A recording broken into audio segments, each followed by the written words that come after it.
আপনারা জানেন কি, যত কার্ডিয়াক অ্যারেস্ট ঘটে তার 8 থেকে 11% বাথরুমে ঘটে। বাড়িতে যত কার্ডিয়াক অ্যারেস্ট ঘটে তার 24% বাথরুমে ঘটে। সব থেকে ভয়ঙ্কর তথ্য কি জানেন? যে সমস্ত কার্ডিয়াক অ্যারেস্ট হওয়া রুগীদের যদি কার্ডিওপালমোনারি রিসাসিটেশন পাওয়ার সম্ভাবনা 42 থেকে 45% হয়ে থাকে, সেক্ষেত্রে বাথরুমে হওয়া কার্ডিয়াক অ্যারেস্টে রুগীর সিপিআর পাওয়ার সম্ভাবনা মাত্র 1%। এবার আলোচনায় আসা যাক যে কেন এরকম হয়, কেন বাথরুমে কার্ডিয়াক অ্যারেস্ট বেশি হয়। এ নিয়ে নানা মতবাদ, নানা তথ্য, নানা বিশ্লেষণ আছে। আমরা কিছু তথ্য নিয়ে আলোচনা করব। সবথেকে ইম্পর্টেন্ট হচ্ছে আপনি কখন বাথরুমটা ইউজ করছেন। আমরা যখন ঘুম থেকে উঠি না, তখন তার 1 থেকে 2 ঘন্টা পর্যন্ত সময়টা খুব ভাইটাল। কারণ এই সময় আমাদের শরীরে স্ট্রেস হরমোন সব থেকে পিক লেভেলে থাকে। কর্টিজল, সেটাও একটা স্ট্রেস হরমোন, সেটাও পিক লেভেলে থাকে। একটা পেপটাইডস আছে যার নাম পাই, প্লাজমিনোজেন অ্যাক্টিভেশন ইনহিবিটর, সেটাও পিক লেভেলে থাকে। তার ফলে কি হয়? রক্তটা একটা প্রোকোয়াগুলেন্ট স্টেটে থাকে, মানে সেই রক্ত সহজেই নালীর মধ্যে জমাট বেঁধে যেতে পারে। তার ফলে হার্ট অ্যাটাক এবং কার্ডিয়াক অ্যারেস্ট এবং স্ট্রোকও ত্বরান্বিত হতে পারে। এবং সেগুলো কাদের জন্য বেশি হয়? যারা বয়স্ক পেশেন্ট, যারা অলরেডি প্রেশারের ওষুধ খাচ্ছেন, যারা অলরেডি হার্টের রুগী, হার্টের ওষুধ খাচ্ছেন, তাদের জন্য সেগুলো আরও ভয়ঙ্কর হতে পারে। ইয়াং এজের অফিস গোয়িং লোকেদের জন্য নয়। তাই যারা বয়স্ক রুগী তারা প্রথম 1.5-2 ঘন্টা ঘুম থেকে ওঠার পর চেষ্টা করবেন স্নানটা না করতে। এবার আসা যাক জলের টেম্পারেচারের কথায়। জল যদি খুব ঠান্ডা হয়, মানে 59 ডিগ্রি ফারেনহাইট বা 15 ডিগ্রি সেন্টিগ্রেডের নিচে হয়, তাহলে সেই জলে এক্সপোজড হলে কি হবে? সারা শরীরের শিরা, ধমনী সংকুচিত হবে, ইনটেন্স ভ্যাসোকনস্ট্রিকশন। তার ফলে কি হবে? প্রেশারটা শুট হয়ে যাবে, প্রেশারটা হঠাৎ করে খুব বেড়ে যাবে। শুধু প্রেশার নয়, হার্ট রেটও বেড়ে যেতে পারে। তার ফলে কার্ডিয়াক অ্যারেস্ট ত্বরান্বিত হতে পারে। আবার তাহলে কি হয়? গরম জল কি ভালো? না, সেখানেও কিন্তু মতবাদ আছে। যদি আপনি খুব গরম জল ইউজ করেন তাহলে ভ্যাসো ডায়ালিটেশন হবে। ঠান্ডা জল যদি খুব ঠান্ডা হয় তাহলে যেমন ভ্যাসো কনস্ট্রিকশন হতে পারে, সেরকম খুব গরম জল হলেও ভ্যাসো ডায়ালিটেশন হতে পারে, ধমনীগুলো প্রসারিত হয়ে যেতে পারে।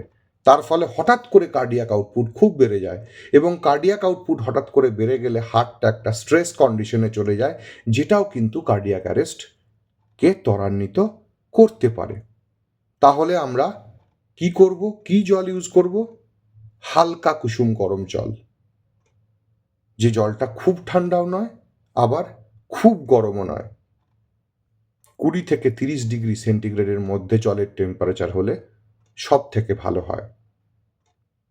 এবার বাথরুমে একটা গুরুত্বপূর্ণ পার্ট হচ্ছে যখন আমরা মলত্যাগ করি, পটি করি। ধরুন আপনার কনস্টিপেশন আছে, তাহলে কি হয়? আপনাকে অবশ্যই চাপ দিয়ে পায়খানা করতে হয়। আমরা কি করি তখন? অ্যাকচুয়ালি আমরা শ্বাসটাকে বন্ধ রেখে পেটের উপর একটা জোরে চাপ দিই। সেটাকে মেডিকেল পরিভাষায় বলে ভালসালভা ম্যানুভার। তার ফলে কি হয়? প্রেশারটা হঠাৎ করে খুব বেড়ে যায়, এবং যখনই মল ত্যাগ হয়ে গেল, রিল্যাক্সড পজিশনে চলে এলেন, সেই বেড়ে যাওয়া প্রেশারটা হঠাৎ করে খুব ফল করে যায়। তাহলে প্রেশার হঠাৎ করে বেড়ে গেল, তারপর হঠাৎ করে ফল করে গেল। এই যে তারতম্যটা হলো না, সেটাও কিন্তু হার্টে কার্ডিয়াক অ্যারেস্টকে ত্বরান্বিত করতে পারে। আর একটা কনসেপ্ট আছে যেটাকে বলা হয় অটোনমিক কনফ্লিক্ট। আমাদের শরীরে নার্ভাস সিস্টেম আছে, সিম্প্যাথেটিক নার্ভাস সিস্টেম এবং parasympathetic nervous system. Sympathetic nervous system কখন অ্যাক্টিভেট হয়? যখন ফ্লাইট এবং ফাইট হয়। প্যারাসিম্প্যাথেটিক নার্ভাস সিস্টেম কখন অ্যাক্টিভেট হয়? যখন রেস্ট অ্যান্ড ডাইজেস্ট হয়। এবার ধরুন আপনার পারিপার্শ্বে যখন টেম্পারেচারের খুব একটা তারতম্য ঘটে থাকে, তখন আমাদের বডি কনফিউশনে পড়ে যায় যে কোন সিস্টেমটাকে অ্যাক্টিভেট করবে। সেটাকে বলা হয় অটোনমিক কনফ্লিক্ট। এই অটোনমিক কনফ্লিক্টের ফলে কিন্তু আমাদের হার্টে অ্যারিথমিয়া হয়, হার্টের রেট রিদম চেঞ্জ হয়ে যায়, যার ফলে কার্ডিয়াক অ্যারেস্ট ত্বরান্বিত হতে পারে। এবার আসা যাক যে বাথরুমে ঘটে থাকা কার্ডিয়াক অ্যারেস্টটা কেন এত ইম্পর্টেন্ট। আমি একটু আগেই বললাম যে নর্মালি কার্ডিয়াক অ্যারেস্ট হলে 42-45% পর্যন্ত রুগী সিপিআর পেতে পারে, যেখানে বাথরুমে হয়ে যাওয়া কার্ডিয়াক অ্যারেস্টে মাত্র 1% সিপিআর পায়। আমার নিজের মেসোমশায়ের ঘটনাটা ঘটেছিল। আমরা যখন বাথরুমে গিয়ে দেখি তখন উনি অলরেডি ডেড। কেন এরকম হয়? কারণ বাথরুম হচ্ছে আমাদের প্রাইভেসির জায়গা, প্রাইভেসি প্যারাডক্স। তার ফলে কি হয়, আমরা ছিটকিনি আটকে দিই, ভেতরে কোনো ঘটনা ঘটে গেলে সেটা বাইরের লোকেরা জানতে পারে না। সেই জন্যই সিপিআর কম পায়, সেই জন্যই মৃত্যুর হার বেশি হয়। এবার দেখে নেওয়া যাক কিছু ছোট ছোট টিপস, যেটার মাধ্যমে আমরা এই বাথরুমের কার্ডিয়াক অ্যারেস্টটাকে কিছুটা হলেও প্রিভেন্ট করতে পারি।